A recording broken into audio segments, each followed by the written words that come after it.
पाश्चात्यदेशतारिणे वाञ्छाकल्पतरुभ्यश्च कृपा सिन्धुभ्येव च पतितानां पावनेभ्यो वैष्णवेभ्यो नमो नमः।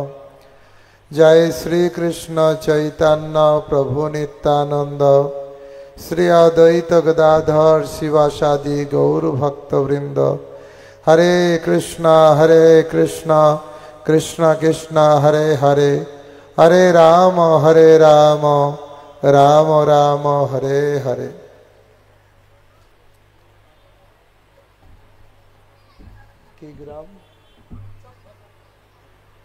আমরা হাওড়া জেলার চক ভাগবতীপুরে আমরা আজ সন্ধ্যাকালীন অনুষ্ঠানে আমরা উপস্থিত হয়েছি। দুপুরে প্রায় ১,৫০০ ভক্ত প্রসাদ পেয়েছেন। পরিক্রমায়ও অনেক ভক্ত গিয়েছেন, কিন্তু হরি কথায় মনে হয় ৫০০ হয়েছে কিনা সম্ভব। হরিকথার আসরে কম আছে, ৫০০ হতে পারে। দুপুরে যত ভক্ত প্রসাদ পেয়েছে ততজন হয়নি, নগর সংকীর্তনে যতজন ছিল ততজনও নেই। তা এটাই হচ্ছে, তা অনেক অনুষ্ঠান হয়েছে। দুপুরে প্রসাদ, বিকালে বিরাট বড় নগর সংকীর্তন, সন্ধ্যা আরতি। এখন আমরা কিছু ভগবানের কথা আলোচনা করব। আলোচনার শুরুতে আমি আমার পরমারাধ্য গুরুদেব ছিল জয় পতাকা স্বামী গুরু মহারাজের চরণে দণ্ডবত প্রণাম নিবেদন করে গুরুদেবের কৃপা আশীর্বাদ করুণা প্রার্থনা করছি। এরপরে আমি আমার পরম গুরুদেব ছিল অভয় চরণারবিন্দ ভক্তি বেদান্ত স্বামী ছিল প্রভুপাদ, যিনি সারা পৃথিবী জুড়ে ভগবানের বাণী প্রচার করেছেন, তার চরণে দণ্ডবত প্রণাম নিবেদন করে তার কৃপা আশীর্বাদ করুণা প্রার্থনা করছি। উপস্থিত ভক্তবৃন্দ যারা এখানে উপস্থিত হয়েছেন এবং যেসব ভক্ত দূর দূরান্ত থেকে ভগবানের কথা শ্রবণ করছেন, সবার চরণে দণ্ডবত প্রণাম নিবেদন করে সবার কৃপা আশীর্বাদ করুণা প্রার্থনা করছি। তো মনুষ্য জীবন অতীব দুর্লভ জীবন, অনেক ভাগ্যের ফলে আমরা মনুষ্য জীবন লাভ করি, কিন্তু মনুষ্য জীবনের মূল্য বুঝতে গেলে আমাদের সাধু সঙ্গ করতে হবে। এই জগতে আলাদা আলাদা ধর্ম আছে, আর সব ধর্মেই তত্ত্বটাকে জানতে গেলে সেই ধর্মের যারা সাধু সন্ত আছে তাদের কাছে যে জানতে হয়।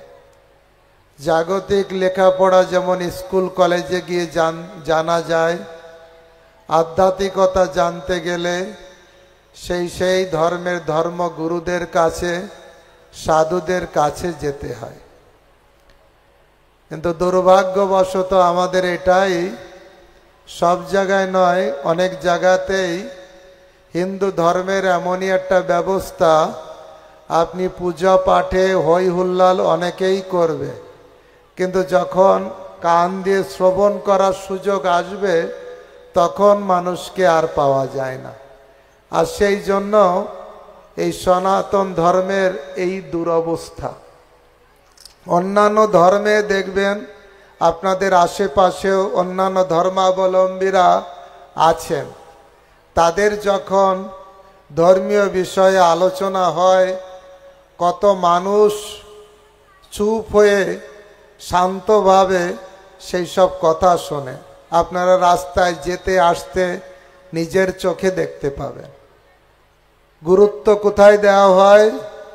শ্রবণে। তাই শ্রবণের মাধ্যমে আমাদের ভিতরে যে কৃষ্ণ ভাবনামৃত, আমাদের ভিতরে যে সুপ্ত ভক্তি, এটা জাগ্রত হয়।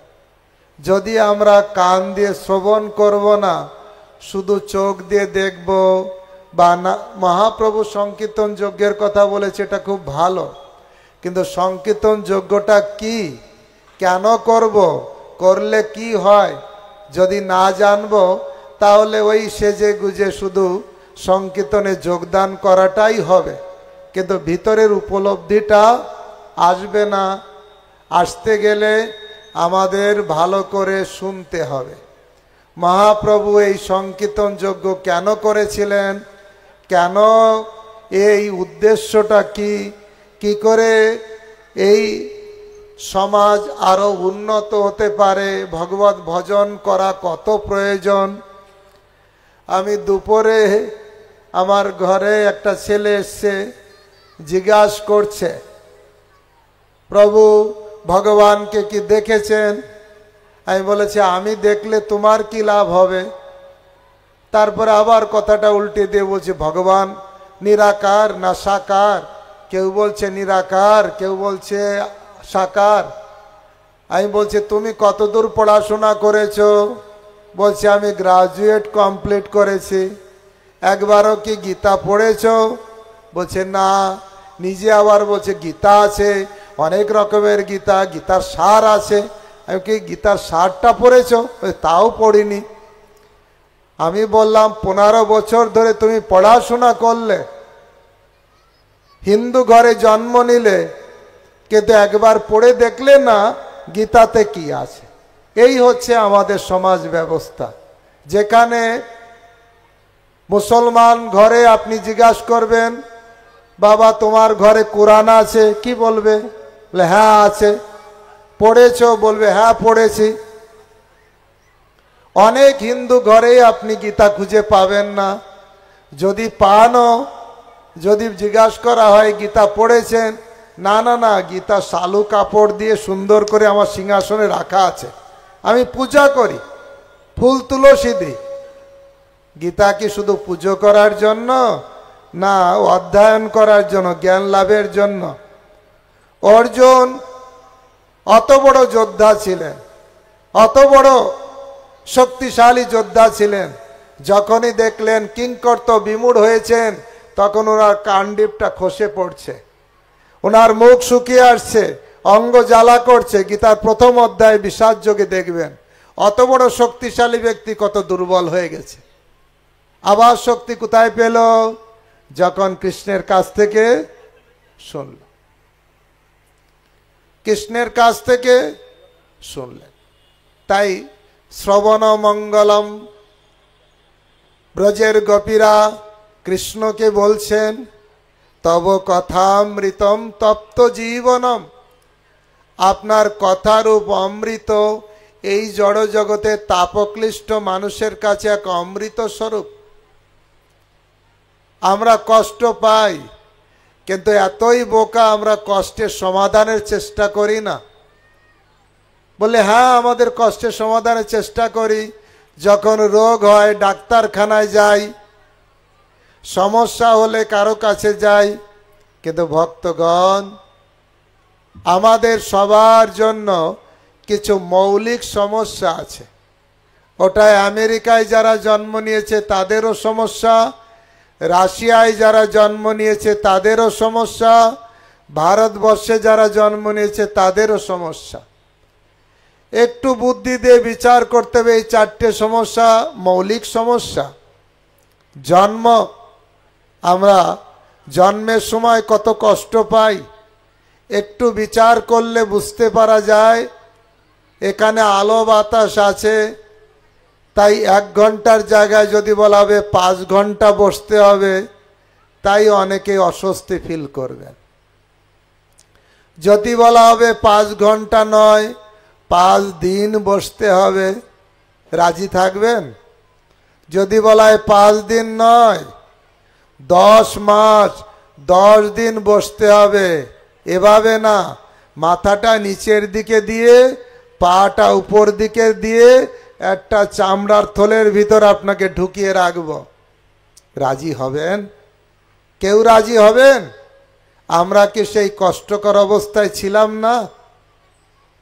একটু যদি বুদ্ধি থাকে, কথায় বলে না নেড়া দুবার বেলতলায় যায় না, মাথায় একটা বেল পড়লেই বেল গাছ থেকে দূরে থাকে। তাহলে আমরা জীবনে 10 মাস 10 দিন ধরে কত কষ্ট পেয়েছি, আবার কি সেই মাতৃ উদরে যাব? একটু বুদ্ধি দিয়ে বিচার করা দরকার নেই কি? এই সমস্যার কি করে সমাধান হয়? বারবার মাতৃ উদরে পুনরপি জন্ম পুনরপি মরণ পুনরপি জননী জঠরে শয়নম ইহক হল সংসারে। আচার্যরা গাইছেন এই জগৎ কষ্ট কষ্ট, বারবার জন্ম বারবার মৃত্যু। ভক্তগণ একটু বিচার করে দেখুন, এই কষ্ট যারা আমরা ধনী ঘরে জন্মগ্রহণ করেছি তারাও পেয়েছি, যারা গরিব ঘরে জন্মগ্রহণ করেছি তারাও আমরা পেয়েছি। আমেরিকায় যারা জন্ম নিয়েছে, রাশিয়ায় যারা জন্ম নিয়েছে, সবাইকে এই কষ্ট পায়নি? ভাগবত পড়বেন, তৃতীয় স্কন্ধে ভগবান কপিল দেব তার মাকে বলছে, মা এই জগতের মানুষ কত বোকা, এত কষ্ট পাচ্ছে, মাতৃ উদরে কষ্ট। সেখানে যখন আমরা থাকি দেখবেন ভাগবতে বর্ণনা আছে, মুসলমানরা কুরআন বিশ্বাস করে, হিন্দুরা তো ভাগবত বিশ্বাস করে, হিন্দুরা তো গীতা বিশ্বাস করে, যে না করে তার কথা বাদ, কিন্তু আমরা ভাগবতের তত্ত্ব তো আমরা বিশ্বাস করি। ভাগবত মে কপিল দেব তার মাকে বলছে, মা মাতৃ উদরে জীব যখন থাকে অনেক কষ্ট পায়, অল্প জায়গার ভিতরে থাকতে হয়।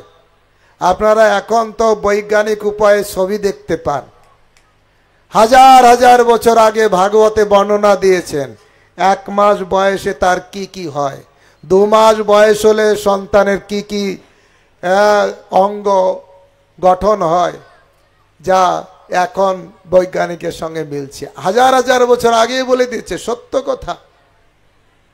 1 মাস বয়সে কত পরিমাণ হয়, 3 মাস বয়সে কি হয়, 4 মাস বয়সে কি হয়, সব বলছে। ভক্তগণ এই ভাগবতে বলছে, ওখানে ছোট ছোট কৃমি কীট আছে মায়ের গর্ভে, বাচ্চার নরম শরীরে ঠুকে ঠুকে খায়। গর্ভবতী মা যখন কটু ঝাঁঝালো খায়, বাচ্চার নরম শরীরে লাগে, বাচ্চা ছটপট করে। আমাদের একজন পূর্বতন আচার্য, আপনারা যারা বাংলার ইতিহাস জানেন, ব্রিটিশের সময়ে যারা বড় বড় পদ পেয়েছিলেন, নবীন চন্দ্র সেন, ঈশ্বরচন্দ্র গুপ্ত, কেদারনাথ দত্ত, তাদের ভিতর অন্যতম। এই কেদারনাথ দত্ত পরবর্তীকালে ভক্তি জগতে তার নাম হয় সচ্চিদানন্দ ভক্তি বিনোদ ঠাকুর। আমরা যখন দীক্ষা গ্রহণ করি বাড়ির নাম চেঞ্জ হয়ে যায়। ভক্তি জগতেও কেদারনাথ বাবুর নাম হয়েছিল সচ্চিদানন্দ ভক্তি বিনোদ ঠাকুর। তিনি তার কীর্তনে লিখেছেন, অত বড় জ্ঞানী ছিলেন, অত বড় পণ্ডিত ছিলেন, নদিয়া জেলার ডেপুটি ম্যাজিস্ট্রেট ছিলেন, পুরী ধামেও ডেপুটি ম্যাজিস্ট্রেট ছিলেন, পরে ট্রান্সফার হয়ে কৃষ্ণনগরে আসেন। তখনকার সময় মোবাইলে কি বলছো, এই স্টেজে বসে কেন এরকম করছো, পরে শুনতে পারবে না, তোমাকে দেখে লোকেরা কি শিখবে? হরি কথা আর মোবাইল। হরে কৃষ্ণ কৃষ্ণ কৃষ্ণ হরে হরে, হরে রাম রাম রাম হরে হরে। এই কেদারনাথ বাবু যিনি হচ্ছেন সচ্চিদানন্দ ভক্তি বিনোদ ঠাকুর, তিনি তার কীর্তনে লিখেছেন, ভাগবত থেকে উদ্ধৃতি দিয়ে এত সুন্দর কবিতা লিখেছেন। অনেকেই মন্তব্য করেছেন, হয়তো জাগতিক মানুষ বিশ্বাস করবে না, যারা ভক্তি জগতে অনেক আচার্যরা মন্তব্য করেছেন, এই ভক্তি বিনোদ ঠাকুর যদি তিনি পারমার্থিক কবিতা লিখেছেন, তিনি যদি জাগতিক কবিতা লিখতেন তিনি হতেন বিশ্বকবি। এমন তার যোগ্যতা, এমন তার ক্ষমতা। অনেকেই যারা জাগতিক জীবনে স্কুল কলেজে রবীন্দ্রনাথের কবিতা পড়েছেন, কিন্তু ভক্তি জগতে যদি একটু প্রবেশ করবেন দেখবেন সচ্চিদানন্দ ভক্তি বিনোদ ঠাকুরের কবিতা। তার কীর্তন, তার ভজন, তার শাস্ত্র গ্রন্থকে পদ্য আকারে লেখা, কত উন্নত জ্ঞান। তিনি একটা তার কীর্তনে লিখেছেন, জননী জঠরে ছিলাম যখন ভীষম বন্ধন পাশে, একবার প্রভু দেখা দিয়া মোরে বঞ্ছিলে দীন দাসে। তখন ভাবিনু জনম পাইয়া করিব ভজন তব, জনম হইল পড়ি মায়া জালে না হইল জ্ঞান লব। জননী জঠরে যখন ছিলাম খুব কষ্ট পাচ্ছিলাম, আর তখন ত্রাহি ত্রাহি করে ভগবানকে ডেকেছিলাম, হে ভগবান কৃপা করুন, আমি এবার জন্মগ্রহণ করলেই আপনার ভজন করব। জন্ম হইল পড়ি মায়া জালে না হইল জ্ঞান লব। জন্ম হলো কিন্তু মায়া জালে পড়ে আমি জ্ঞান বিস্মৃত হয়ে গেলাম, ভুলে গেলাম তোমার কথা। আসলে 7 মাস গর্ভে যখন আমরা থাকি, মায়েরা 7 ভক্ষণ অনুষ্ঠান করে। আসলে শাস্ত্রে বলছে 7 মাস গর্ভে থাকার সময় ভগবান একবার দর্শন দেন। খুব কান্নাকাটি করি, খুব কষ্ট পাই, ভগবান একবার দর্শন দিয়ে আবার অদৃশ্য হয়ে যান, ভাগবতে বর্ণনা আছে। তখন আমরা মনে মনে ভাবি, হে প্রভু এবার যদি জন্ম হবে আপনার ভজন করব, যাতে আর এই মাতৃ উদরে না আসতে হয়। কিন্তু জন্ম হয় মায়ার জালে পড়ে, লাল নীল দেখে, ছোটবেলায় খেলাধুলা করে, একটু বয়স হলে পড়াশোনা করে, যুবক বয়সে যুবতীর সঙ্গে প্রেমালাপে মত্ত থেকে সব ভুলে যায়। একদিন মনে আসবে বৃদ্ধকাল আওলো, সব সুখ ভাগ হলো। বৃদ্ধকালে আবার মনে পড়ে, আর এই বেকার জীবন গেল। এক জায়গায় তিনি গাইছেন, এমন দুর্লভ মানব দেহ, পাইয়া কি কর ভাবনা কেহ, এবে না ভজিলে যশোদা সুত, চরমে পড়িবে লাজে। দুর্লভ মনুষ্য জীবন পেয়ে যদি আমি ভগবত ভজন না করি, অন্তিম সময় অবশ্যই আফসোস করতে হবে। তখন আফসোস করে তো আর সময় থাকবে না। সময় থাকলে ভজন করলাম না, রক্ত গরম, গরম রক্তে অনেক কিছু করলাম, স্লোগান দিতে থাকলাম, ইট ড্রিঙ্ক অ্যান্ড বি মেরি, খাও দাও ফুর্তি করো। এটাই জীবন নয়। আপনারা যদি সারা পৃথিবীর দিকে তাকাবেন, কত কত ভাগ্যবান ব্যক্তিরা, America, Russia, France, German, Italy, তাদের জীবন জাগতিক ধারায় প্রবাহিত হচ্ছিল। আমাদের এখানে আর কি ভোগ, তার থেকে কত গুণ ভোগের জীবনে তারা ছিল। তারা বুঝতে পেরে ছিল প্রভুপাদের কৃপায় সেই পথ থেকে চলে এসছে। তারা কত সুন্দর জীবন। যে ব্রিটিশরা ভারতবর্ষকে শাসন করেছে, সেই ব্রিটিশের দেশে বড় বড় মন্দির। আমি যখন ইউকেতে গিয়েছিলাম, লন্ডনে, আপনারা জানবেন জর্জ হ্যারিসনের কথা, বিশ্ববিখ্যাত পপ গায়ক। তিনি তার বিরাট বড় সম্পত্তি, কয়েকশো একর জমি নিয়ে সব ইস্কনকে দান করেছে। বিরাট বড় মন্দির। জন্মাষ্টমীর সময় 60-70 হাজার শুধু গাড়ি এসে উপস্থিত হয়। তাহলে কত লোক হয় চিন্তা করো। অবশ্য ওখানে একটা লোকেরই একটা গাড়ি, এরকমই। এত তারা জীবনে তারা ভগবত ভজন করছে, গুরুকুলে তারা বৈদিক শিক্ষা গ্রহণ করছে। আজ আমাদের সম্পদ তারা ব্যবহার করছে।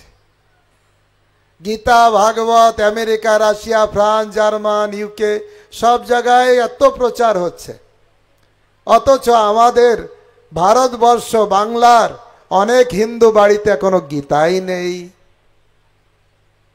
বলতে অতুক্তি হয় না, কারণ আমি অনেকবার জিজ্ঞাসা করেছি, এখন জিজ্ঞাসা করব না, অনেকবারই জিজ্ঞাসা করেছি। কিছুদিন আগে হাওড়ায় আরেকটা প্রোগ্রামে প্রায় 1000 লোক উপস্থিত ছিলেন। কাদের বাড়িতে গীতা আছে? 1000-এর ভিতর থেকে 100 জন হাত তুলেছিলেন। তারপরে আমি জিজ্ঞাসা করেছিলাম কতজন গীতা পড়েছেন, তার ভিতর 30-40 জন হাত তুলেছিলেন। এ হচ্ছে আমাদের। কিন্তু আজ আমাদের গীতা তারা পড়ছে, তারা তাদের জীবনকে কৃষ্ণ ভাবনায় ভাবিত করছে। এ তো আষাঢ়ে গল্প নয়, এ তো শুধু বোকা বানানোর জিনিস নয়, নিজের চোখে দেখার জিনিস। হ্যাঁ, মায়াপুরে আসুন, কত আনন্দ, সারা পৃথিবীর থেকে মানুষ ছুটে আসছে, কৃষ্ণ ভাবনার অমৃত তারা আস্বাদন করছে। তা আমি যেটা বলছিলাম, আমাদের সমস্যা, প্রথম সমস্যা হচ্ছে জন্মগ্রহণ করা। মাতৃ উদরে অল্প জায়গায়, 1 দিন 2 দিন নয়, 10 মাস 10 দিন কত কষ্ট স্বীকার করে সেখানে থাকতে আমরা বাধ্য হই, ইচ্ছা করলেও বের হতে পারি না। এটা একটা জীবনের সমস্যা, সবার জন্য সমস্যা। কি করে বারবার জন্ম হবে না, তার কি কোনো পন্থা নেই? দ্বিতীয় মৌলিক সমস্যা মৃত্যু। আমরা সবাই মৃত্যুকেই ভুলে যাই। এত লাল নীল, এত লারে লাপ্পা করতে থাকি, এত মদের বোতল নিয়ে নাচানাচি করতে থাকি, আমরা মৃত্যুই যে আছে এটাই আমরা ভুলে যাই। আর দুর্ভাগ্য তো হিন্দুদের দেখেছি এখন নাকি অনেক অনেক গ্রামে এটাই হয়েছে, কোনো বৃদ্ধ যদি মারা যাবে, ইয়ং ছেলেরা আসবে, তাদের মদের বোতল না দিলে নাকি ডেড বডি শ্মশানে নেবে না। জানি না এই গ্রামে হয়েছে কিনা, কিন্তু অনেক গ্রামেই এটা শুরু হয়ে গেছে। চিন্তা করুন, যেখানে মৃত্যুবরণ করছে, দুঃখ পাওয়ার কথা, ক্রন্দন করার কথা। আপনারা নিজের চোখে দেখবেন, মুসলমান কেউ যদি কবরে যায়, যারা সঙ্গে যায় তাদের দিকে একটু তাকাবেন। তারা কোনো কিছু খেতে খেতে যাবে, কোনো বোতল নিয়ে যাবে, তারা কত পিন ড্রপ সাইলেন্টে তারা কবরস্থানে যাচ্ছে, গোরস্থানে যাচ্ছে। অথচ আমাদের মৃত্যুটাই ভুলে গেছি। ভুলে গেলেই কি আমি রক্ষা পেয়ে যাব? স্লোগান তো দিতে পারি, মরিতে চাই না আমি সুন্দর ভুবনে, মানবের মাঝে আমি বাঁচিবারে চাই। স্লোগান দিলেই কি বেঁচে থাকবো? মৃত্যু তো একদিন আসবে। তখন টাকা পয়সা, বাড়ি গাড়ি, মদের বোতল, সিনেমা, বড় পজিশন সব ছেড়ে বল হরি হরি বল। হবে কি না? এই নিরেট সত্যটাকে মানুষ যতক্ষণ না জানবে, ততক্ষণ আধ্যাত্মিকতার পথে এগোতে পারবে না।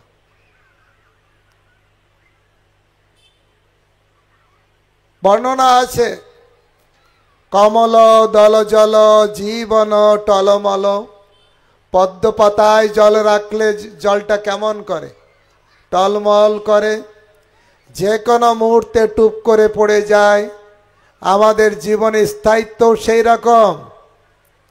আমি ভাবতে পারি আমার 20 বছর বয়স, আমার এখনো 80 বছর বাকি আছে, লারে লাপ্পা করে কাটাবো। বলুন তো, কোনো বিশ্বাস আছে? নিঃশ্বাসে নইব বিশ্বাস।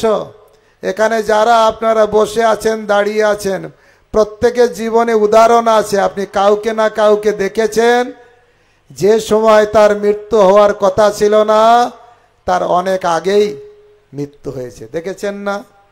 What about me? অন্যের বেলায় দেখলেন, নিজের বেলায় চিন্তা করতে, না না না, ও অকালে মরেছে, আমি অকালে মরব না। এই মিথ্যা ভাব। ক্রিকেট খেলায় সচিন তেন্ডুলকার, বড় বড় খেলোয়াড়, ধোনি, তারা যখন মাঠে নামে সবাই মনে করে সেঞ্চুরি করবে, আরে অত বড় খেলোয়াড়ও কখনো 10 রানে বোল্ড হয়ে যায়, হয় না?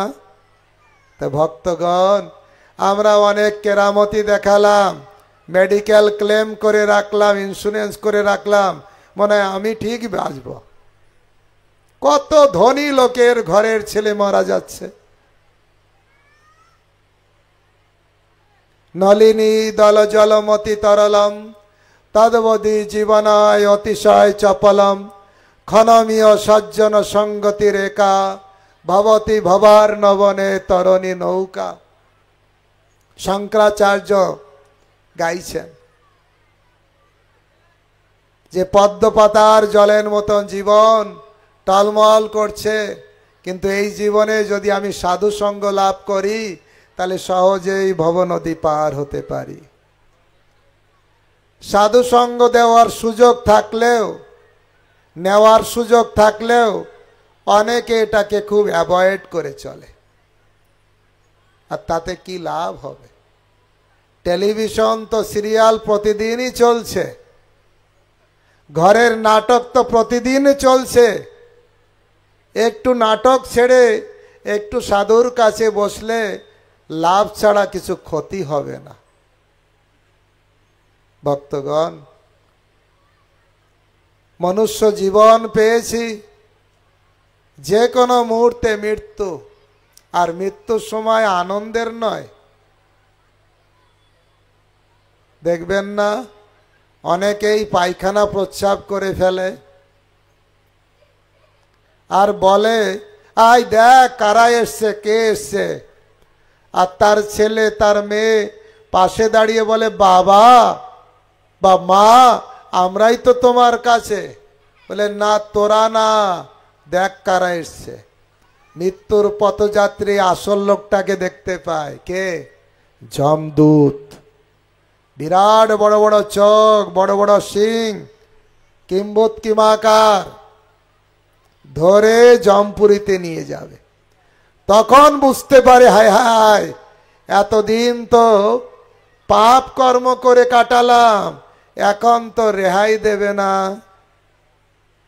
ভক্তগণ, এখানে আপনি অন্যায় করুন, পুলিশকে ঘুষ দিয়ে দিন, পুলিশ বলবে আমি দেখতে পাইনি আসামিকে। সিবিআই বলুন, ইডি বলুন, প্রত্যেকের নামে কিছু কথা আছে যে টাকা পেলে যেরকম কাঠের মুখ হা করে, টাকা পেলে সবাই গুলিয়ে যায়। কিন্তু ভক্তগণ, যমদূত আপনাকে ছাড়বে না। কৃষ্ণ নাম ভজ জীব, আর সব মিছে, পলাইতে পথ নাই, যম আছে পিছে। শাস্ত্রের কথা। যমদূত সবার পিছনে আছে। ওনার এক সেক্রেটারির নাম কি জানেন? চিত্রগুপ্ত। অর্থাৎ আপনার আমার কর্মটাকে সুন্দর করে চিত্র আঁকাচ্ছেন গুপ্ত অবস্থায় থেকে। আপনি আমি ভাবতে পারি আরে আমি যা করছি ভগবানের বাবারও ক্ষমতা নেই। এখানে আপনি ফাঁকি দিতে পারেন, আপনার টাকা আছে কোর্টে, আপনি বড় বড় উকিল রাখতে পারেন, হ্যাঁ কে না, না কে হ্যাঁ করতে পারেন। কিন্তু ভক্তগণ, যমদূতের কাছে কোনো উকিলগিরি চলবে না। ভগবানের 13টা সিসি ক্যামেরা লাগানো আছে। বড় মার্কেটে যাবেন, বিগ বাজার, বাজার কলকাতায় যাবেন, লেখা থাকবে you are under CC camera.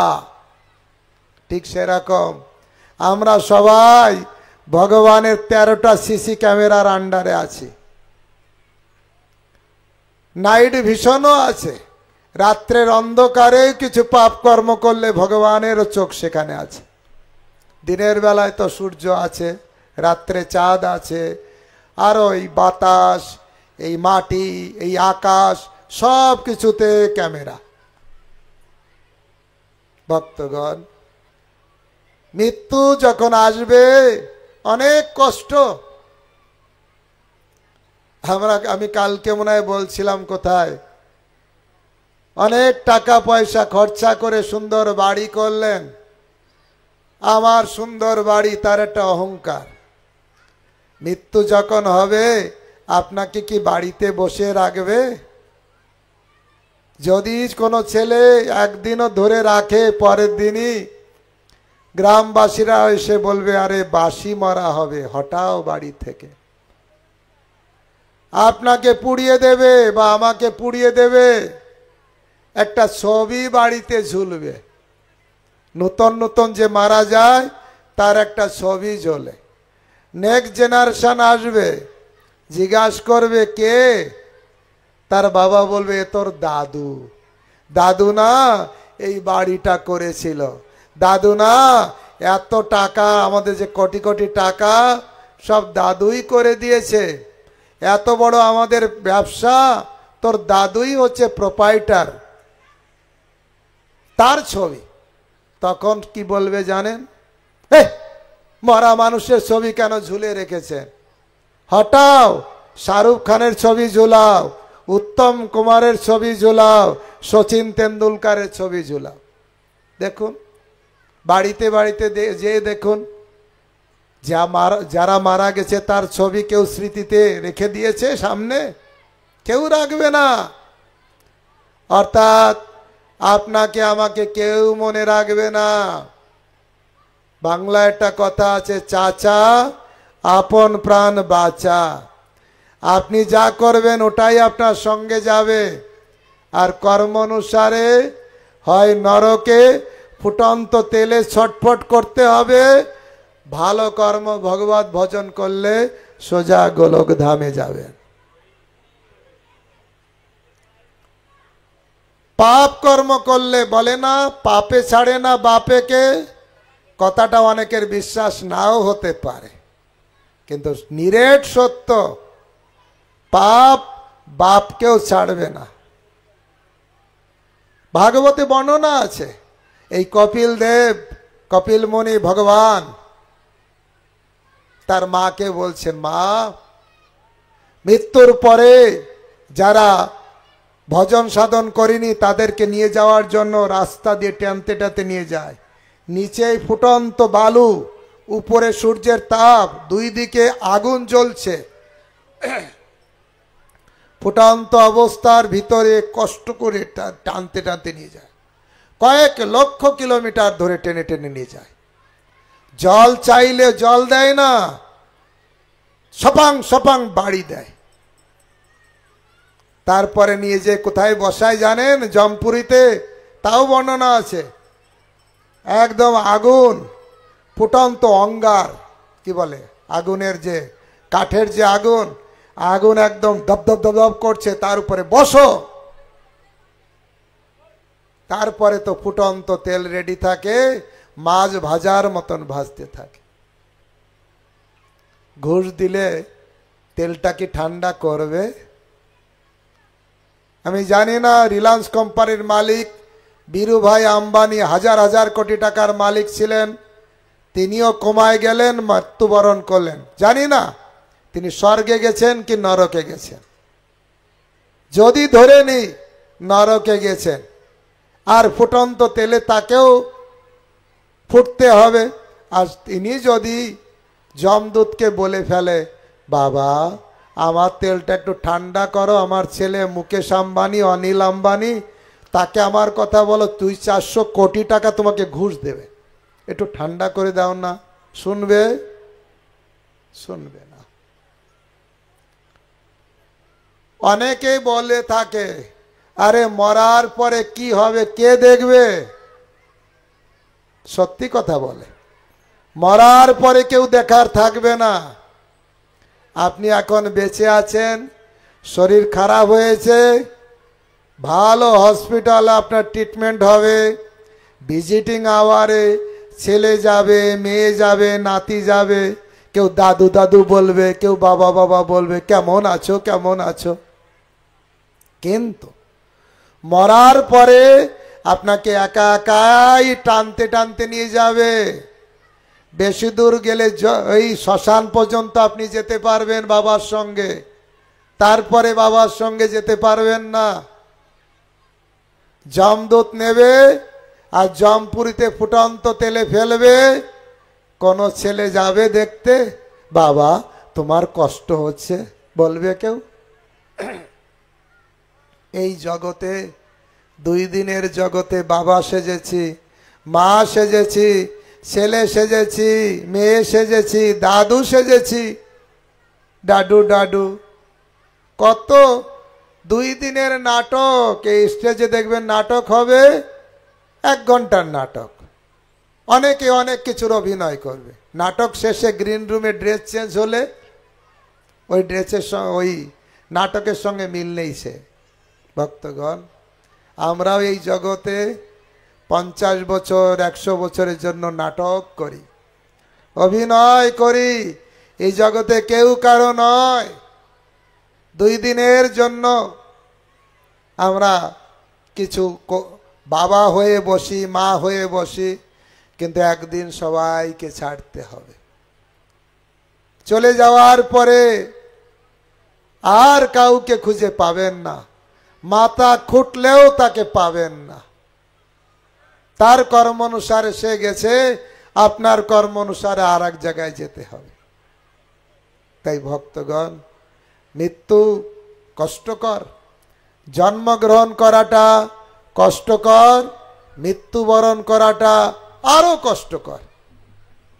আপনারা বলতার কামড় অনেকে খেয়েছেন, ভেমরুলের কামড় খেয়েছেন, তার থেকেও কষ্টকর হচ্ছে কাকড়া বিছার কামড় খাওয়া। শাস্ত্রে বলছে 40,000 কাকড়া বিছা কামড়ালে যে কষ্ট হয়, মৃত্যুর সময় সেই কষ্ট হয়। এই এমনই কষ্টকর। আর সেই কার আসবে না সেই দিন?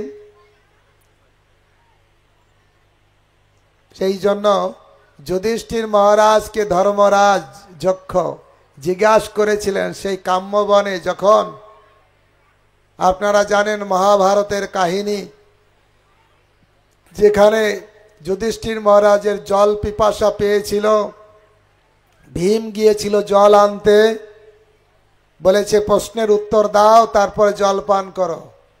সে তো শক্তিশালী, ডোন্ট কেয়ার, কাউকে কেয়ার না করে জল খেতে গেছে, মরে গেছে। অর্জুনও এসে প্রশ্নের উত্তর না দিয়েই জল পান করতে গেছে, সেও মারা গেল। নকুল সহদেব, সেও মারা গেল। লাস্টে যুধিষ্ঠির মহারাজ যখন এসেছেন, দেখো তোমার ভাই প্রশ্নের উত্তর না দিয়ে তারা মারা গেছে, তুমিও যদি প্রশ্নের উত্তর না দাও, না দিয়ে জোর করে জল খেতে যাও, তোমাকেও মারা যেতে হবে। তুমি আগে প্রশ্নের উত্তর দাও, তারপরে জল পান করো। বলুন কি প্রশ্ন! সুন্দর সুন্দর প্রশ্ন করেছিলেন যুধিষ্ঠির মহারাজ, সব প্রশ্নের উত্তর দিয়েছিলেন। একটা বিশেষ প্রশ্ন ছিল, কি আশ্চর্য, এই জগতে সব থেকে আশ্চর্যের বিষয় কি? যুধিষ্ঠির মহারাজ তার উত্তরে বলেছিলেন, অহনি অহনি ভূতানি গচ্ছন্তি যমালয়ে, প্রতি মুহূর্তে মানুষ যমের দুয়ারে যাচ্ছে, কিন্তু বাকি যারা থাকছে তারা কি ভাবছে? আমার না হইবে মৃত্যু, না হইবে ক্ষয়, ইহা বই কি বা আশ্চর্য আছে মহাশয়। এর থেকে আশ্চর্যের বিষয় কি? ঠাকুর দাদা কিছুদিন আগে বলো হরি হরি বল বলে সে চলে গেল। পোড়াতে গিয়েছিলাম কিছুদিন আগে, আমার বাবা তিনিও চলে গেল, তাকেও বলো হরি হরি বল বলতে বলতে শ্মশানে নিজের হাতে দাহ করে এসছি। তারপরে মাথায় এইটুকু বুদ্ধি হয় না, দাদু চলে গেছে, বাবা চলে গেছে, আমাকেও যেতে হবে। একবারের জন্য মাথায় ওই চিন্তাটা আসে না। তাহলে এর থেকে কি আশ্চর্য? যেটা নিরেট সত্য, দাদু যেখানে গিয়েছে, বাবা যেখানে গিয়েছে, আমাকেও যেতে হবে, মাথায় একবারও বুদ্ধি আসে ওহ যদি মারা যাব তাহলে তো দাদু কিছু নিয়ে যায়নি, বাবা কিছু নিয়ে যায়নি, আমিও কিছু নিয়ে যেতে পারবো না। একটা জিনিস সঙ্গে যায়, ভগবানের নাম। একটা রাজা ছিলেন, খুব বিষয়, খুব বিষয়, অনেক শুধু টাকা টাকা ছাড়া আর কিছু চেনে না। সাধু এসে বললেন, দেখলেন ডাইরেক্ট উপদেশ দিলে শুনবে না, রাজাকে বললেন, রাজা রাজা এটা সুন্দর সংবাদ আছে। কি সংবাদ? না, আপনি মরে যাওয়ার পরে আপনি স্বর্গে যাবেন। হ্যাঁ, স্বর্গে যাব? সাধু আপনি বলছেন, তাহলে তো কত আনন্দের কথা। কিন্তু সেখানে একটা সমস্যা আছে। কি সমস্যা আছে স্বর্গে? ওখানে অনেক মশা আছে। মশা আছে। সাধু বললেন, তাও অসুবিধা নেই, ওখানে কিন্তু মশারিও আছে। তাহলে ভালো তো, স্বর্গে যাব, যদি মশা থাকে আর মশারিও আছে, এখানে মশারি টানিয়ে ঘুমাই, ওখানে মশারি টানিয়ে ঘুমাবো, অসুবিধা কি আছে? না, একটা অসুবিধা আছে। কি অসুবিধা আছে সাধু? অসুবিধা হচ্ছে সেই মশারিটা না বড় বড় ছিদ্র আছে, ছিদ্র আছে। তাহলে কি হবে? তাহলে তো মশা ঢুকে যাবে। কিন্তু ওখানে সূচ আর সুতো নেই যে আপনি সেলাই করে, তাই আপনি যখন যাবেন না, মরার পরে যখন যাত্রা করবেন না, একটা সূচ আর একটা সুতো সঙ্গে করে নিয়ে যাবেন। তাহলে স্বর্গে গিয়ে আপনি সেলাই করে থাকতে পারবেন, আপনাকে মশা কামড়াবে না। ওইটা বলার জন্য আমি এসেছি। হ্যাঁ, তাহলে তো ভালো। সাধু চলে গেছে। একটু পরে রাজার মনে পড়ছে, আরে রে, সাধু চালাকি করলো। আমি তো শুনেছি মরার পরে কিছু নিয়ে যাওয়া যায় না। ওই সাধু আমাকে কি বলল? সূচ আর সুতা নিতে। না না না না, সাধু তো আমাকে চালাকি করলো। এই ডাকো ডাকো ডাকো সাধুকে। আবার সাধু চলে গেছিল, সেখান থেকে ডেকে নিয়ে আসছে। সাধু, তুমি একই কথা বললে, সূচ সুতা নিয়ে যেতে বললে, আমি তো জানি মরার পরে কিছু নিয়ে যাওয়া যায় না। তখন সাধু বলছে, ও রাজা, তোমার তাহলে এইটুকু বুদ্ধি হয়েছে, এত টাকা পয়সা ধন দৌলত কিছু নিতে যেতে পারবে না, একটা সূচ সুতাও নিতে পারবে না? তাহলে এত কিসের? কি জন্য এর জন্য এত প্রয়াস? ভক্তগণ, এই বুদ্ধিটা আমাদের রাখতে হবে। শ্মশানে শরীর মম পড়িয়া রহিবে, বিহঙ্গ পতঙ্গ তাই বিহার করিবে, কুকুর শিয়াল সব আনন্দিত হয়ে মহোৎসব করিবে আমার দেহ লয়ে। হবে না একদিন? যে দেহটা এসি ঘরে গরম পড়লে এসি চালিয়ে দিই, ডানলভ গদি ফার্নিশ বাড়িতে থাকি, দেহ থেকে আত্মাটা চলে গেলে এই দেহটা বাড়িতে থাকবে না, কুকুর বিড়ালে টেনে টেনে খাবে। একটু বুদ্ধি খাটানো দরকার নয় কি? তাহলে সঙ্গে কি যাবে?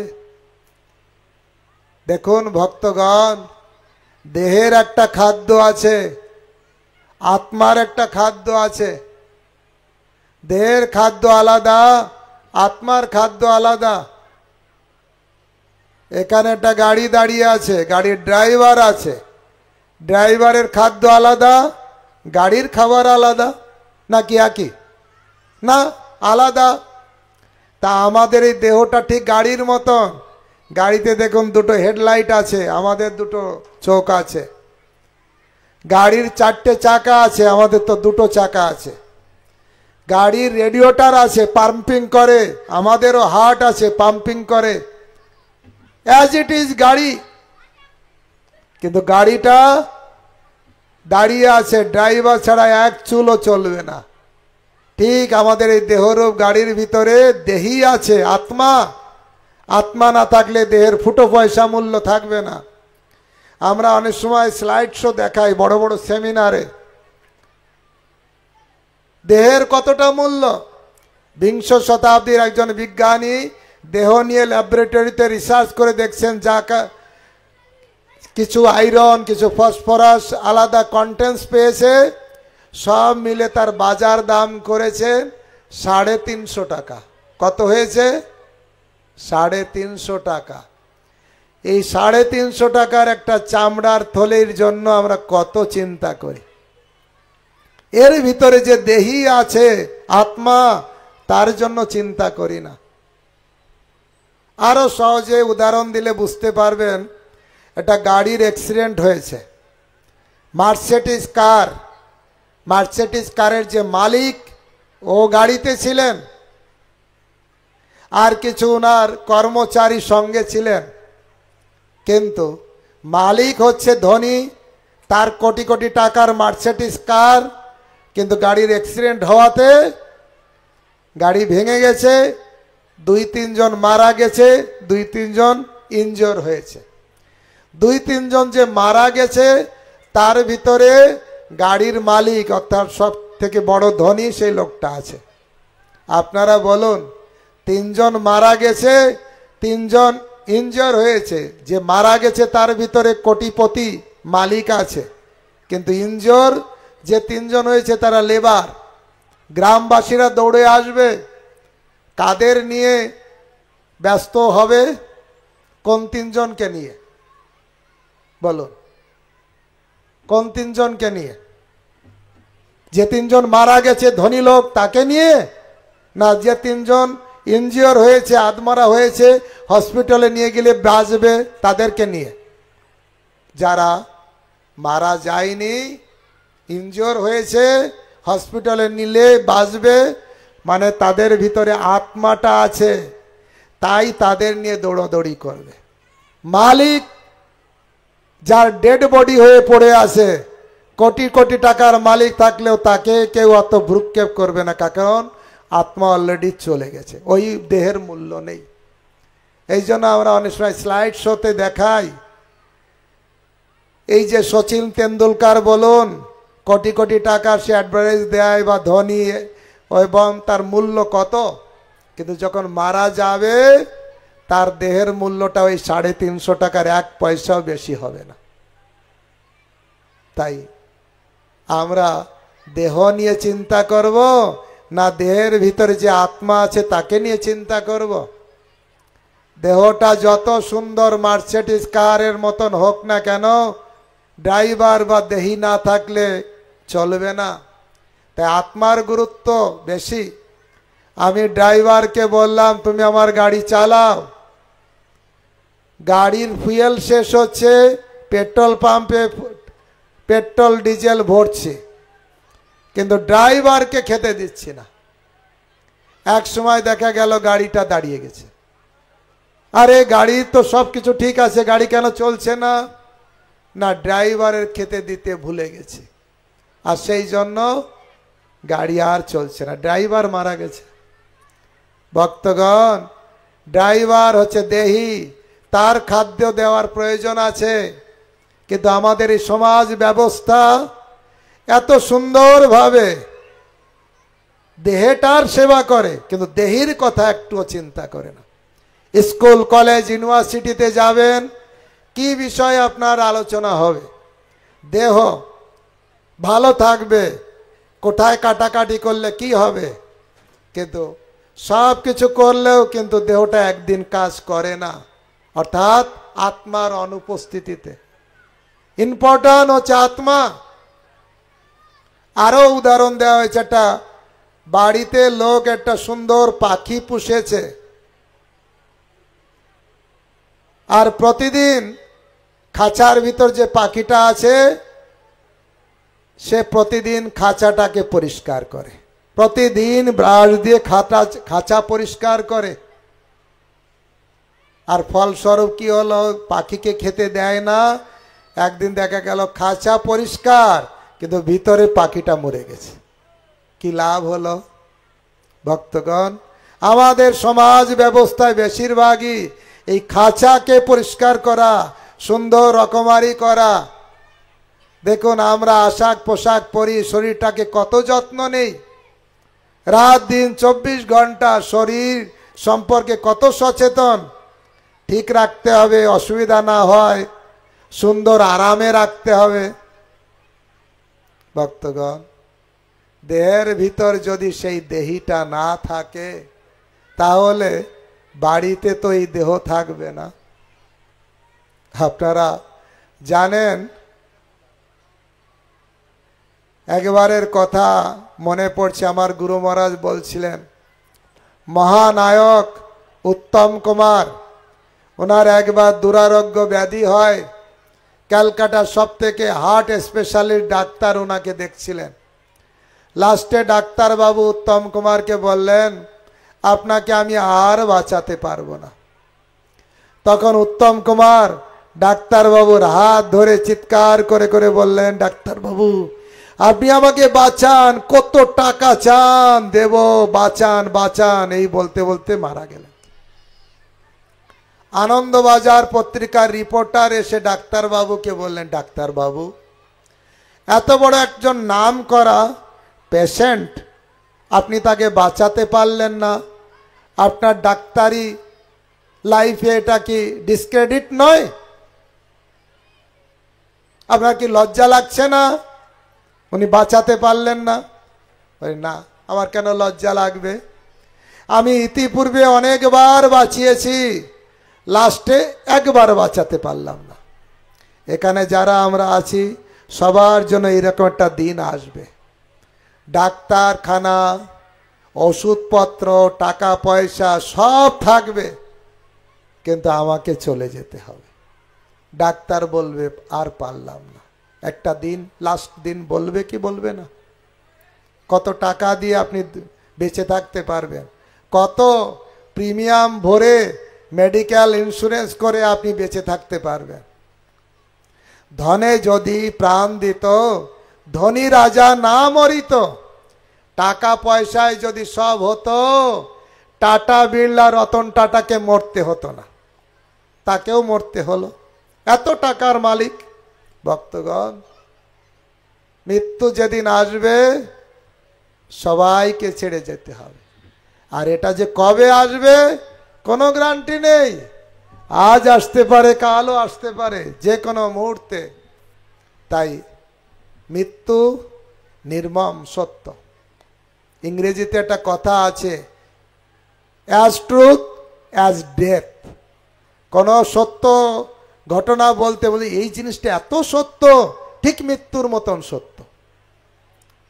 সত্যের উদাহরণ দিতে গেলে মৃত্যুকে টেনে আনতে হয়। অ্যাজ ট্রুথ অ্যাজ ডেথ, মৃত্যুর মতন সত্য। তাহলে সবার জীবনে যেটা সত্য সেটা মৃত্যু। অনেকে সেই জন্য বলে, ও সাধুর কাছে যেতে নেই, ও সাধুরা এমন কথা বলবে মনটাকে নরম করে দেবে। আরে আরেকটা জায়গায় গেলে চোখ গরম হবে, সেইখানে গেলেই তো ভালো। তাই বলে কি মৃত্যুর হাত থেকে রক্ষা হবে? সাধু যা বলে সত্য কথা বলে, আগের থেকে সাবধান করে দেয়, জীবনের রাস্তা দেখিয়ে দেয়। বিপদগামী আমরা, আমাদের রাস্তা দেখানোর জন্য সাধুগুরু বৈষ্ণবরা জগতে আসেন, জগতে আমাদের সঠিক রাস্তা দেখান। ভগবান আসেন, শাস্ত্রগ্রন্থ দিয়ে দেন, গীতা ভাগবত এগুলো পড়তে হয়, তাহলে রাস্তাটা বোঝা যায়, প্রকৃত জ্ঞান লাভ করা যায়। জড়বিদ্যায় সব হয় না। জড়বিদ্যা দেখবেন 60 বছর, এখন তো অনেক জায়গায় আবার 65 বছর করে দিয়েছে, তারপরে তো রিটায়ার্ড হতেই হবে। অর্থাৎ আপনার কোয়ালিটি আর থাকবে না, ডাউন হবে। আপনার শিক্ষকতার যোগ্যতা, আপনার ব্রেনের ক্ষমতা ডাউন হবে। এ হচ্ছে জড় শিক্ষা, জড়বিদ্যা। কিন্তু আধ্যাত্মিক বিদ্যা কখনো ডাউন হয় না, ক্রমান্বয়ে আরো আরো বাড়ে। তার প্রমাণ ইসকনের যিনি প্রতিষ্ঠাতা ছিল প্রভুপাদ, সবাই 60-65 বছরে রিটায়ার্ড করে, ছিল প্রভুপাদ তার কোম্পানি, ইসকন কোম্পানি শুরু করেছিলেন 70 বছর বয়সে। কোয়ালিটি আছে বলেই তো সারা পৃথিবীর মানুষ তার চরণে আশ্রয় নিল, তার কোয়ালিটি আছে বলেই তো মানুষ কোম্পানি থেকে রিটায়ার্ড করে, সেখানে উনি নূতন সংস্থা চালু করছেন। কি সের উপর ভিত্তি করে? আধ্যাত্মিক জ্ঞান। সেই বিদ্যা সত্য কহে, ঈশ্বর ভজিলে, দেহ ছাড়ি চলিলে সঙ্গে তাহা চলে। সেই সে বিদ্যার ফল জানিও নিশ্চয়, কৃষ্ণ পাদ পদ্মে যদি চিত্তবৃত্তি রয়। ভক্তগণ, মৃত্যু অবশ্যম্ভাবী, আর মৃত্যু হচ্ছে পরীক্ষা। সারা জীবন প্রস্তুতি। ছেলে যদি সারা বছর ভালো পড়াশোনা করে, পরীক্ষায় ভালো রেজাল্ট করে। তা আমাদের সারা জীবন প্রস্তুতি, আর মৃত্যুর সময় হবে পরীক্ষা। কোথায় যাবেন, ঊর্ধ্বগতি না অর্ধগতি? গীতাতে কৃষ্ণ ক্লিয়ার করে বলেছেন, জানতি দেবব্রতা দেবান, যারা দেব দেবতার আরাধনা করে দেবলোকে যায়। পিতৃং জানতি পিতৃব্রতা, পিতৃপুরুষের আরাধনা করলে পিতৃলোকে যায়। ভূতানি জানতি ভূতে যা, ভূত প্রেতের আরাধনা করলে ভূত লোকে যাবে। আর ভগবান বলছেন মজ্জাজি মামপি মাং, আমার আরাধনা করলে আমার লোকে যাবে। তিনটে গুণ আমাদের আছে, কারো সত্যগুণ, কারো রজগুণ, কারো তমগুণ। ঊর্ধ্বং গচ্ছতি সত্যসা, সাত্বিক গুণাবলী থাকলে ঊর্ধ্বগামী হয়। মধ্যে তিষ্ঠতি রজসা, রাজসিক গুণ সম্পন্ন যারা তারা এই জড়জগতে থাকে। জগন্না গুণাবৃত্তি সম্পন্ন অধগচ্ছতি তামসা, যাদের তামসিক গুণ তারা নিম্নগামী হবে, কেউ আটকাতে পারবে না। এই জন্য এই মনুষ্য জীবন আমাদের কোয়ালিটিটাকে ডেভেলপ করতে পারি।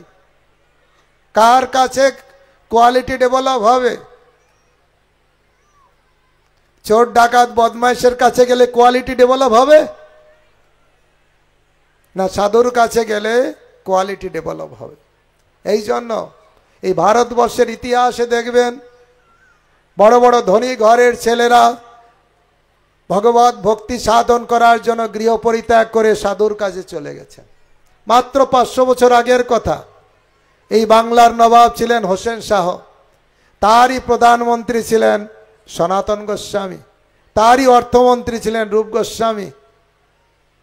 কি করেছেন? ত্যক্তা তূর্ণমশেষ মণ্ডলের শ্রেণী সদা তুচ্ছবৎ, তুচ্ছবৎ সবকিছু পরিত্যাগ করে মহাপ্রভুর কাছে চলে গেছেন ডেভেলপ করার জন্য। ভক্তগণ, এই জন্য শাস্ত্রে বলছে, আমরা তো সবাই না, অনেকেই জলাঞ্জলি দিয়েছি আধ্যাত্মিকতাকে। আধ্যাত্মিকতা জলাঞ্জলি দিয়ে সুষ্ঠু জীবন যাপন করা যায় না। আমাদের একজন মহারাজ বলছিলেন, একটা সমাজ উন্নত হতে গেলে যেমন রাস্তাঘাট দরকার, সমাজ উন্নতির জন্য যেমন মেডিকেল ফ্যাসিলিটি উন্নত দরকার, একটা সমাজ উন্নতির জন্য যেমন এডুকেশন উন্নত দরকার, ঠিক ততটাই আধ্যাত্মিকতা ততটা দরকার, কোনোটাই কম নয়। কিন্তু আমরা ভাবি এই আধ্যাত্মিকতা শুধু একটা ফ্যাশন, শুধু এই প্রসাদ খাওয়ার হই হুল্লোল না, ডিপলি প্রবেশ করতে হবে। আর প্রবেশ করতে গেলে একটা মধুর বোতল আছে, উপরে চাটলে কি হবে? একরকম টেস্ট। সিপি খুলে ভিতরে থেকে নিয়ে খাবেন, দেখবেন আসল টেস্ট। আধ্যাত্মিকতার আসল টেস্ট গীতা ভাগবতের ভিতরে প্রবেশ করতে হবে, সাধুর সান্নিধ্যে যেতে হবে, নিজেকে ভাবধারায় ভাবিত করতে হবে। তাই আমি যেটা বললাম, জন্মগ্রহণ করা কষ্ট, মৃত্যুবরণ করাটা কষ্ট। আর জরা ব্যাধি, বার্ধক্য, বৃদ্ধকাল আওলো, সব সুখ ভাগলো, সবসময় আমরা টান টান চেহারা থাকতে চাই। 40 বছর পার হয়, চামড়াগুলো ঢিলা হয়, বিভিন্ন রোগ ব্যাধি আসে, এটাকে বলে বার্ধক্য। সবার জীবনে আসে। কেউ সব সময় নায়ক নায়িকার চেহারা নিয়ে থাকতে পারে না। মহানায়িকার নাম শুনেছেন? তিনি ক্যামেরার সামনে কেন আসছিলেন না? কারণ সিনেমায় তাকে যেমন ভাবে দেখেছেন, বৃদ্ধ বয়সে তার সেই রূপ ছিল না, তাই তো ক্যামেরার সামনে আসেনি, অ্যাভয়েড করেছে। তাই বলে কি সামনে না আসলেই কি চেহারা একই থাকে? বৃদ্ধকাল, বার্ধক্য সবার জীবনে আসবে। আর কি? ব্যাধি, জন্ম, মৃত্যু, জরা অর্থাৎ বার্ধক্য আর ব্যাধি। সবার শরীরে কম বেশি ব্যাধি আছে। শরীর ব্যাধির মন্দিরম, শরীর হচ্ছে ব্যাধির মন্দির স্বরূপ। এই 4 প্রকার মৌলিক সমস্যা সবার জীবনে আছে। যে বুদ্ধিমান সেই সমাধান করে তারপরে এই জগৎ থেকে যায়। আর যে এই চারটে সমস্যা সমাধান না করে এই জগৎ থেকে চলে যায় সে কৃপণ। কৃপণ মানে অনেক টাকা আছে কিন্তু খরচা করলো না। তা কৃপণ কেন শাস্ত্রে বলা হয়েছে? সুন্দর জীবন পেয়েছে, সাধু কাছে গিয়ে গীতা ভাগবত পড়ে জীবনের সমস্যা সমাধান এই জীবনে করা যেত, কিন্তু না করে অকালে বা যে কোনো সময় মৃত্যুবরণ করলো, তাই তাকে বলা হয় কৃপণ। এমন দুর্লভ মানব দেহ পাইয়া কি কর ভাবনা কেহ, এবে না ভজিলে যশোদা সুত চরমে পড়িবে লাজে। দুর্লভ মনুষ্য জীবন পেয়েছি, দুর্লভ মানুষ জন্ম লভিয়া সংসারে, কৃষ্ণ না ভজিনু দুঃখ কহিব কাহারে। সংসার সংসার করি মিছে গেল কাল, লাভ না হইল কিছু ঘটিল জঞ্জাল। শুধু সংসার, শুধু ছেলে, শুধু মেয়ে, শুধু টাকা পয়সা, নিজের শরীর। ভক্তগণ, তার ঊর্ধ্বেও আর একটু চিন্তা করা দরকার। ভগবান বুদ্ধি দিয়েছেন। এখানে দেখুন, একটা কুকুর বিড়াল আসেনি হরিকথা শুনতে। কারা এসেছে? মানুষ নামক উন্নত জীব। তাই এ দেহটা সুলভ নয়, দুর্লভ নয়, সুদুর্লভ এই দেহ। নিদেহ মাধ্যম সুলভম সুদুর্লভম, ভেরি ভেরি রিয়ার। আর সুদুর্লভ দেহ পেয়ে সুদুর্লভ কর্ম করা উচিত। দুর্লভ দেহ পেলাম, সুদুর্লভ দেহ পেলাম। কুকুর খাওয়া দাওয়া করে, আমিও খাওয়া দাওয়া করলাম। কুকুরও ঘুমায়, আমিও ঘুমালাম। কুকুরও বংশ বিস্তার করে, আমিও বংশ বিস্তার করলাম। কুকুরও আত্মরক্ষার চেষ্টা করে, আমিও সেই চেষ্টা করলাম। এই চারটে কর্ম করেই যদি আমার জীবনে সীমাবদ্ধতা থেকে গেল, তাহলে পশু থেকে কোন অর্থে আমি উন্নত হলাম? এমন কি লাগি আইলি ভবে, এমন জনমে হরি না ভজিলি সে তুই মানুষ কবে। মানুষ আকার হইলে কি হয়, করহ ভূতের কাম, নহিলে বদনে কেন না বলো শ্রীকৃষ্ণ গোবিন্দ নাম। মানুষ আকার শুধু হলে হবে? কাজটা কিসের? আপনারা অনেকে বলবেন, প্রভু এই কথাটা ভুল, ভূতের বেগার কেন? কত কাজ করি, কত ইম্পর্টেন্ট কাজ করি, রাত দিন কত কাজ করি। ইম্পর্টেন্ট ব্যক্তি আমি। ওই ইম্পর্টেন্ট ব্যক্তি আপনার কাছে। ভগবান কি বলেছেন? ভগবানের কাছে কি বলা হয়েছে? ভগবান গীতায় উপদেশ দিয়েছেন, সর্বধর্মান পরিত্যাজ্য মাম একম শরণং ব্রজ। বলেছেন কি না? আপনি ভালো মানুষ কিন্তু বাবার কথা শোনেন না, তাহলে কেমন মানুষ হলেন? কে আমাদের বাবা? আসল পিতা শ্রীকৃষ্ণ জগতের পিতা। যে না ভজে বাপ, পিতৃদ্রোহী পাতকীর জন্মে জন্মে তাপ। শ্রীকৃষ্ণ জগতের পিতা, সর্ববেদে কয়, সমস্ত বৈদিক শাস্ত্রে কৃষ্ণকেই পিতা বলা হয়েছে। অহং বীজপ্রদ পিতা, গীতাতে কৃষ্ণ নিজেই বলছেন, আমি বীজ প্রদানকারী পিতা। সর্ববেদে কয়, পিতারে যে ভক্তি করে সে সুপুত্র হয়। আপনি সুপুত্র, তাহলে কৃষ্ণের ভজন করুন, কৃষ্ণের নাম করুন। ঠিক আছে, আপনার সংসার ছাড়তে হবে না, ছেলে মেয়ে ছাড়তে হবে না। এখানে আমাদের হাওড়া জেলায় অনেক ভক্ত আছে। আপনাদের গ্রামের দুইজন মাতাজিও আছে, অন্য জায়গায় বিবাহ হয়েছে। তারাও দেখুন সংসার আছে, ছেলে মেয়ে আছে, কিন্তু হরি ভজন করছে, ভগবানের সেবা করছে। ভগবানের সেবা করতে গেলে ছেলে মেয়ে পরিবার কিছুই ছাড়তে হবে না। মহাপ্রভু সুন্দর শিক্ষা, গৃহে থাকো বনে থাকো সদা হরি বলে ডাকো, সুখে দুঃখে ভুলো না কো, বদনে হরির নাম বলো রে। একদিনের জন্য নয়, একদিনের উৎসব করলেন, একদিনে প্রসাদ খেলেন না। ভগবান বলছেন নিত্যং ভাগবত সেবায়া, প্রতিদিন ভগবানের সেবা করতে হবে, গীতা ভাগবত পড়তে হবে প্রতিদিন। এভাবে আমরা আমাদের জীবনকে সার্থক করতে পারি। ভক্তগণ, চৈতন্য মহাপ্রভু নবদ্বীপ মায়াপুরে এসেছেন আমাদের কলিবদ্ধ জীবকে উদ্ধার করার জন্য। তিনি সবার দ্বারে দ্বারে যে বলছেন, জীব জাগো, জীব জাগো, গোরা চাঁদ বলে, কত নিদ্রা যাও মায়া পিশাচির কোলে। মায়া পিশাচি কেন বললেন? অজ্ঞানতা, যেটা আমার নয় সেটাকে আমার আমার বলছি, অজ্ঞানতা ছাড়া কি? দুই দিন পরে চোখ বন্ধ হলে কিছুই আমার থাকবে না, পকেটে করে টাকা পয়সা ছেলে মেয়ে কিছুই যাবে না, কিন্তু চোখ খোলা আছে, আমার আমার বলছি, এটা কি অজ্ঞানতা নয়? মায়া, যা নয় তাকেই বলা হয় মায়া। মায়ার বসে যাচ্ছ ভেসে, খাচ্ছ হাবু ডুবু ভাই, রাধা কৃষ্ণ বল বল বল রে সবাই। ভগবানের নাম করলে এ মায়া মোহ কেটে যাবে, অজ্ঞানতা কেটে যাবে। তাই বলে কি ঘর ছেড়ে পালাবো? না, সবার প্রতি আমি বুঝতে পারবো কে আপন কে পর, কার সঙ্গে কতদিন থাকবো, ভগবানের সঙ্গে কতদিন থাকবো, সব জ্ঞান প্রকাশিত হবে, অসুবিধা নেই।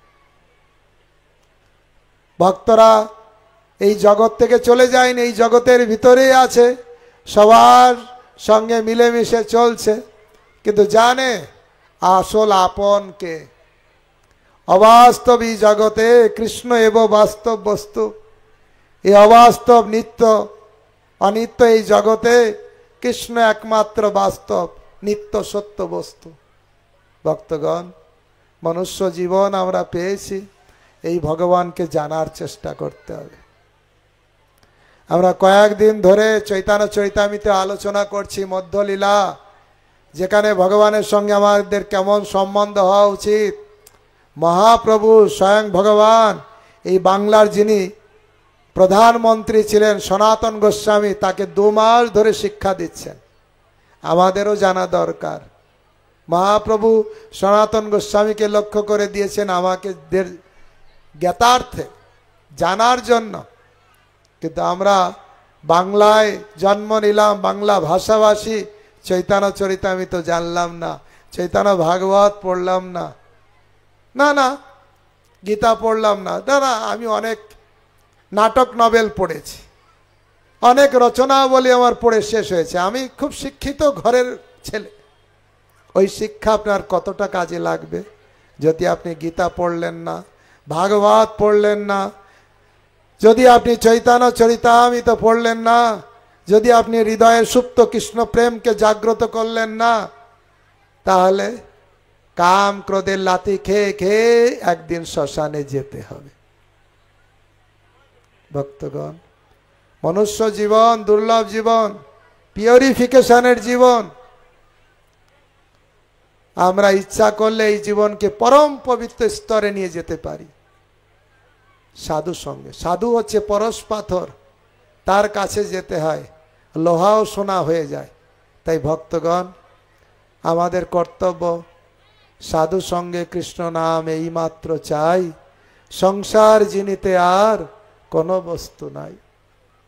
সাধুর কাছে যেতে হবে, জীবনের সমস্যা প্রশ্ন করতে হবে, জানতে হবে, বুঝতে হবে, সাধুর গাইড ফলো করতে হবে, শাস্ত্র পড়তে হবে, গীতা পড়তে হবে, ভাগবত পড়তে হবে, তাহলে একদিন জীবনের প্রকৃত মূল্য বুঝতে পারব। আমরা গতানুগত ভাবে মনে করি বাবা লেখাপড়া শিখেছে, চাকরি করেছে, আমিও লেখাপড়া শিখবো, চাকরি করব, সুন্দরী মেয়ে বিয়ে করব, আর একদিন বাবাও পটল তুলেছে, আমিও পটল তুলব একদিন। একে বলে গতানুগতিকা লোকা ন লোকা পারমার্থিকা। গতানুগতিক ভাবে চললেই কি হবে? একটু চিন্তা, একটু বিচার বুদ্ধি। এই সেই পবিত্র ভারতবর্ষ যেখানে স্বয়ং কৃষ্ণচন্দ্র এসেছেন, অর্জুনকে উপদেশ দিয়েছেন। এখানে চৈতন্য মহাপ্রভু এসেছেন, সনাতন গোস্বামী রূপ গোস্বামীকে উপদেশ দিয়েছেন। এইখানেই রামচন্দ্র এসেছেন, তার সুন্দর লীলাবিলাস করেছেন। এইখানেই জগন্নাথ দেব প্রকট হয়েছে। সেই পবিত্র ভারতবর্ষে আমাদের জন্ম। আর ভারতবর্ষে জন্ম লাভ করে এমন সুন্দর সুযোগ আমরা কি অবহেলা করব? না, আমরা অনেক ভাগ্যবান, তাই ভারতবর্ষে জন্ম লাভ করেছি। এখানে কত পবিত্র ভূমি চারিদিকে, যেখানে যাবেন তীর্থক্ষেত্র, ভগবানের আবির্ভাব স্থল, সাধুর লীলাক্ষেত্র। আর সেই জায়গায় আমাদের এই সাধুমুখী না হয়ে যদি সেই পাশ্চাত্যের বিলাতি শিক্ষা, আজ থেকে ভারতবর্ষ যেমন 200 বছর শাসন করেছে বিলাতিরা, আর শাসন করার সময় কি করেছে জানেন? বিশেষ করে এই শিক্ষা ব্যবস্থাকে আঘাত করেছে। এর আগে ছিল আমাদের গুরুকুল শিক্ষা, গীতা ভাগবতের শিক্ষা, ছেলেমেয়েরা পড়তো। ব্রিটিশরা মনে করেছে ভারতকে পঙ্গু করতে গেলে এদের কৃষ্টি কালচার সব কিছুকে জলাঞ্জলি দিতে হবে, তাহলে এরা আমাদের দাসত্ব স্বীকার করবে।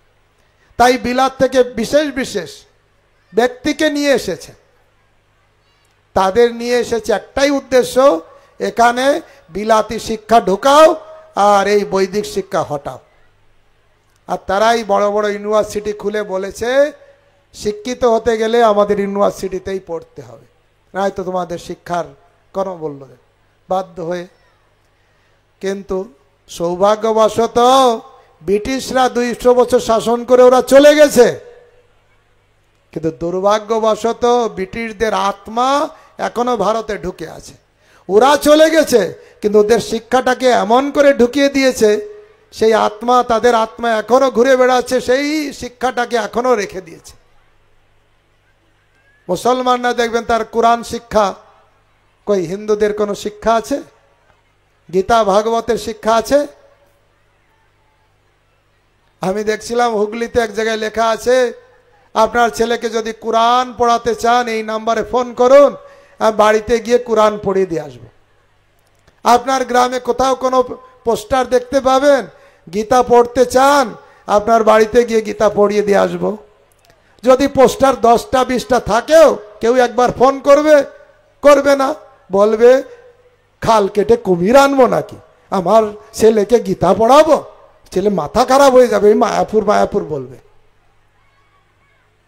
গীতা পড়লেই কি খারাপ হয় ছেলে? আসলে বাবা মারাইও আমরা গীতা পড়ি না, আমরা ছেলেকে গীতা পড়ানোর প্রয়োজনীয়তা বোধ করি না। অন্যান্য আমি মুসলিম কান্ট্রিতে যাই প্রচারের উদ্দেশ্যে, সেখানে অনেক হিন্দুও আছে, সেসব জায়গায় দেখি আপনার ছেলেকে কোরআন শিক্ষায় শিক্ষিত করুন, সব জায়গায় স্লোগান দেওয়া থাকে। কিন্তু ভারতবর্ষে বৈদিক শিক্ষা, গীতা ভাগবতের শিক্ষা আমরা নিতে চাই না। সেই জন্য দেখবেন ইয়ং জেনারেশন কয়জন আসবে হরিকথা শুনতে? মডার্ন শিক্ষায় এত প্রভাবিত, গীতা ভাগবতের কথা বলছে, ওখানে যে কি হবে? কিন্তু বলুন, এটা মুসলিম সমাজে এটা কোনো যুবক কখনো তার মুখে শুনতে পেয়েছেন আমি আল্লাহ টাল্লাহ মানি না? কেউ কোনোদিন কোনো মুসলমান ছেলের মুখে শুনেছেন? শুনতে পারবেন না। কিন্তু আমাদের হিন্দু ঘরের অনেক ছেলে মেয়েরা বুক ফুলিয়ে বলে, সবাই বলে বলছি না, কেউ কেউ বলে, কি বলে? এই ভগবান টগবান মানি না, একদম মানে গর্ব করে বলে, মনে হয় যেন বিরাট বড় গর্বিত যেন। আবার কেউ যদি মানে বলে এই তুই ব্যাকডেটেড, তুই আধুনিক হতে পারলি না। আধুনিকতা মানে কি? ভগবানকে বাদ দেওয়া। আর সেই জন্য তো দুর্দশা। ভক্তগণ, গীতা ভাগবতের শিক্ষা জীবনে আনতে হবে, গীতাকে বাড়িতে আনতে হবে, পড়তে হবে, পড়াতে হবে, তাহলে সমাজে দেখবেন অনেক উন্নতি হবে। হরে কৃষ্ণ কৃষ্ণ কৃষ্ণ হরে হরে, হরে রাম রাম রাম হরে হরে। সবাইকে অনেক অনেক ধন্যবাদ যে আপনারা ধৈর্য ধারণ করে 1 ঘন্টা আর 15 মিনিট বলবো, আপনারা শুনবেন না? আপনাদের ধৈর্য আছে?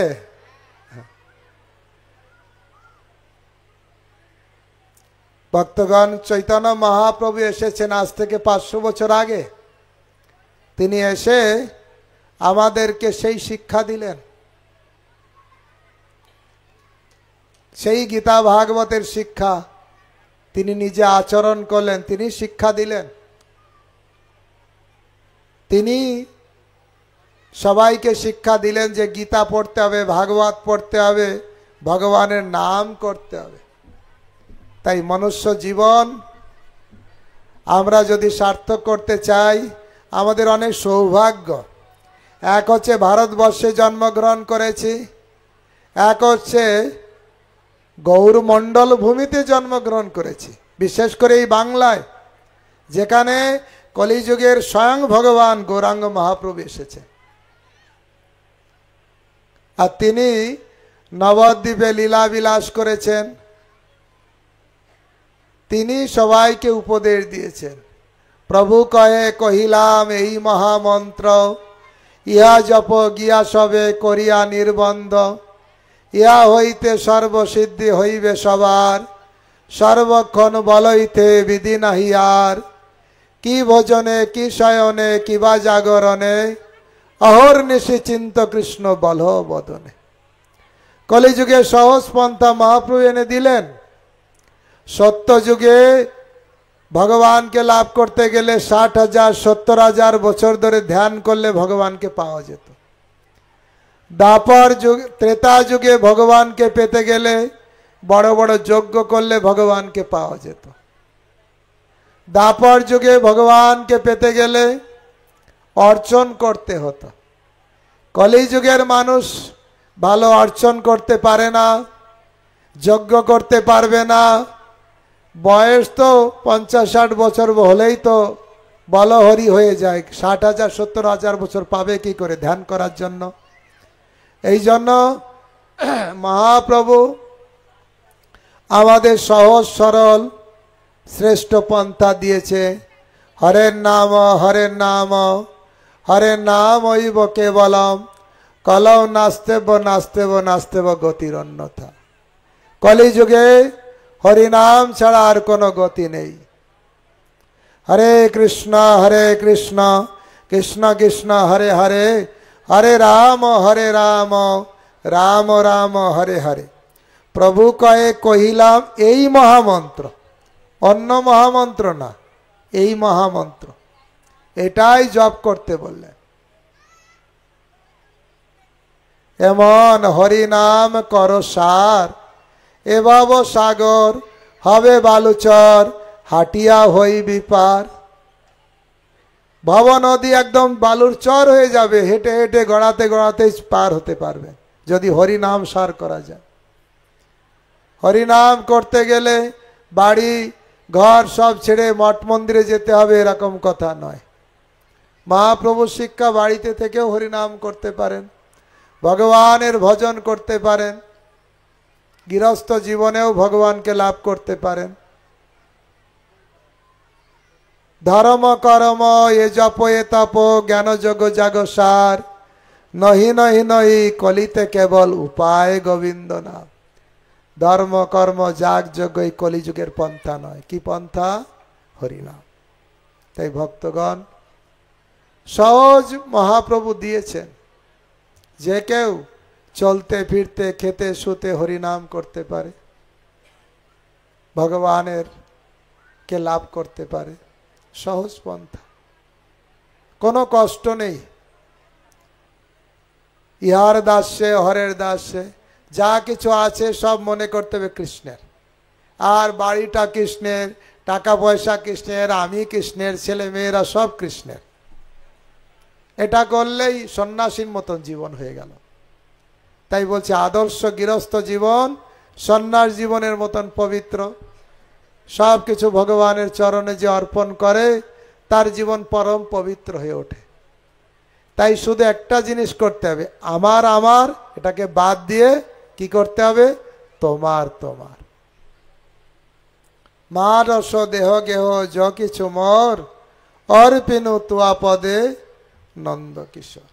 যা কিছু আছে সব ভগবানের সেবায়, সবই তোমার। আমার বলিতে প্রভু আর কিছু নাই, আমার বলে কিছু নেই। যে একটু বুদ্ধিমান সে বুঝতে পারে কোনো কিছু তো আমার নয়। 2 দিনের কেয়ারটেকারের মতন এটা বাড়িতে একজনকে কেয়ারটেকার রাখা হয়েছে। সে কখনো মনে করে বাড়িটার মালিক আমি, না আমি দেখাশোনার দায়িত্ব পেয়েছি। তা আমরা যে বাড়ি গাড়ি টাকা পয়সা সবার কেয়ারটেকার, চোখ বন্ধ হলে সব অন্যের। আজ আপনার চোখ বন্ধ হলে সঙ্গে সঙ্গে ছেলের নামে ট্রান্সফার হয়ে যাবে, স্ত্রীর নামে ট্রান্সফার হয়ে যাবে, নিজের কি থাকবে? ভক্তগণ, নিরেট সত্যটাকে বুঝে কৃষ্ণকেই আপন করতে হবে, কৃষ্ণ নাম জীবনে গ্রহণ করতে হবে। আপনি চলতে ফিরতে কোনো অসুবিধা নেই, রাস্তাঘাটে চলছেন, হরিনাম করুন, ভগবানের নাম করুন, দেখবেন কি আনন্দ পাবেন। অন্য কোনোতে এত আনন্দ নেই। হরি নামে কি আনন্দ করলে জানা যায়, যে করেছে সেই জেনেছে, অন্যের জানা বড় দায়। রসগোল্লা মিষ্টি কি করে জানা যায়? দেখে না খেয়ে? হরি নাম যে আনন্দ আছে সাধুর কাছে শুনলেই শুধু হবে, না নিজের ব্যক্তি জীবনে কাজে লাগাতে হবে। আমি হরিনাম করে দেখি, সাধু তো বলল, ঠিক বলল না মিথ্যা বলল, একটু ট্রাই করতে পারি। সাধুর কথা অথচ কানে ঢোকে না। ডাক্তার যদি বলবে আপনার এই রোগ হয়েছে, কি যে ওষুধ দেব বুঝতে পারছি না, তবে এই মেডিসিনটা খেয়ে দেখুন, আপনি তার কথাও মেডিসিনটা খাবেন। ডাক্তার বলেছে, সাধু কনফার্মেশন দিচ্ছে, হরের নাম হরের নাম হরের নাম ওইব কেবলম, 3 বার করে মহাপ্রভু এসে বলছে, হরি নাম ছাড়া গতি নাই, গতি নাই, গতি নাই। তাও আমাদের বিশ্বাস জন্মাচ্ছে না। তা কিসে বিশ্বাস জন্মাবে?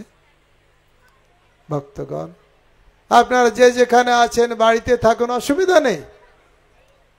স্কুল কলেজ ইউনিভার্সিটিতে পড়ুন বা পড়ান, কিছু অসুবিধা নেই।